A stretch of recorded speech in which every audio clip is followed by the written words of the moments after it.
जो शहर की फैशन डिजाइनर रितु की शादी गांव के जमींदार शेर सिंह से हो जाती है। लेकिन शहरी कामकाजी रितु का गांव में मन नहीं लगता। क्या सासू माँ, ये गांव में तो कुछ नहीं है, मेरा दिल ही नहीं लगता यहाँ, क्या करूं मैं। अरे बेटा, जहाँ पति का कारोबार बीवी तो वही अच्छी लगती है ना। अब हम लोग इतने पैसे वाले हैं कि गांव में मेरे बेटे लायक लड़की ही नहीं मिली। अरे माँ, मैं तो ये बोल रही हूँ कि क्या करूं जिससे मेरा थोड़ा दिल लगे। अरे बेटा, मैं भी शहर की थी। यहाँ आकर मैंने गांव में स्कूल खोल लिया। बच्चों को पढ़ाती थी तो मन लग जाता था। तू भी कुछ देख ले जिससे गांव की बहू बेटियों का भला हो जाए और तेरे जमींदार ससुर जी का नाम भी हो जाए। रितु क्या करती, फैशन डिजाइनिंग वाले कपड़ों को गांव की औरतों पर कैसे ट्राई करती। लेकिन एक दिन, अरे क्या बात है डार्लिंग, बड़ी जल्दी उठ गई। और ये हाथ में फेविकॉल और कागज, कहाँ जा रही हो? मैंने सोच लिया है कि मैं अपना फैशन बुटीक खोलूंगी। गांव की औरतों को सजा धजा कर फैशन शो करूंगी और यहाँ की औरतों को भी शहर के फैशन से वाकिफ करवाऊंगी। फैशन और यहाँ की औरतें, अरे इन लोगों को तो बस चूल्हा चौका आता है। खाली समय में एक दूसरे के सर से जुएं निकालती हैं या फिर अचार पापड़ बनाती है। इन लोगों के बस की नहीं है फैशन को समझना। लेकिन रितु मानती नहीं। वो पूरे गांव में पोस्टर चिपका देती है कि किसी को भी नए डिजाइन के कपड़े पहनने का शौक है तो जल्दी जमींदार की बहू से मिले। लेकिन रितु की दुकान में 2 दिनों तक तो कोई आता ही नहीं। पर एक दिन, अरे कमला, क्या हुआ, क्या देख रही हो। आ, ये पुतला देख रहा है दीदी। क्या दिख रहा है इसमें ऐसा। अब देखो तो दीदी, ये पुतला मेरे जैसा ही है ना, पतला दुबला लंबा, बस मैं काली और ये गोरा। तू ये बता, इस पुतले के कपड़े तुझे कैसे लग रहे हैं।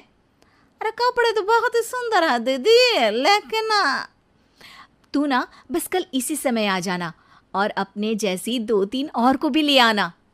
अगले दिन कमला 2 लड़कियों को लेकर आ जाती है। रितु उन लोगों को अपने हाथ के सिले कपड़े पहनाती है और घर भेज देती है। उन लोगों को गांव की दूसरी औरतें भी देखती हैं। और फिर क्या, अगले दिन रितु जब दुकान खोलती है तो सामने बहुत सी औरतें उसके बनाए डिजाइनर कपड़े पहनने को तैयार खड़ी होती हैं। तुम लोगों को कपड़े के साथ ही हल्के मेकअप और स्किन केयर की भी क्लास देनी पड़ेगी। रितु गांव की औरतों को फैशन का ज्ञान देने में लग जाती है।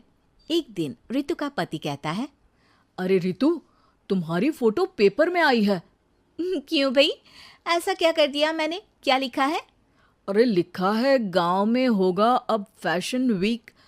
अरे हाँ, कल ना कोई फ़ोन आया था मीडिया वालों का, तो मैंने भी बोल दिया कि फैशन शो तो अब गांव में होगा।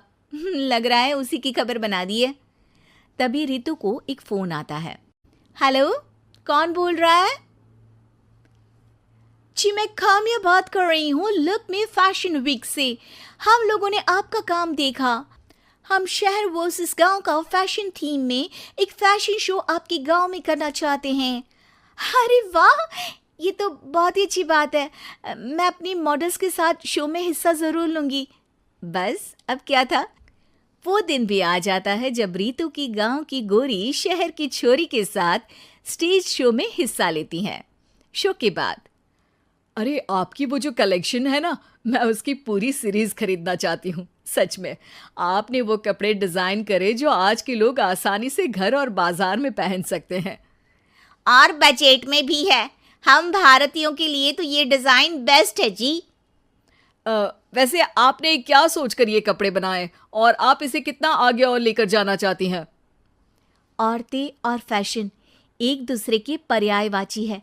तो ये किसने कहा कि गांव की औरतों को डिज़ाइनर कपड़े पहनने का हक नहीं। मेरा मानना है कि शौक सभी औरतों में होता है। ज़रूरत है तो बस उसे जगाने की, उनके हिसाब और बजट के कपड़ों की जो मैंने बनाए और सबको पसंद भी आए। अब रितु का गांव हर जगह प्रसिद्ध है, ना सिर्फ रितु के लिए बल्कि वहाँ की औरतों की फैशन के लिए।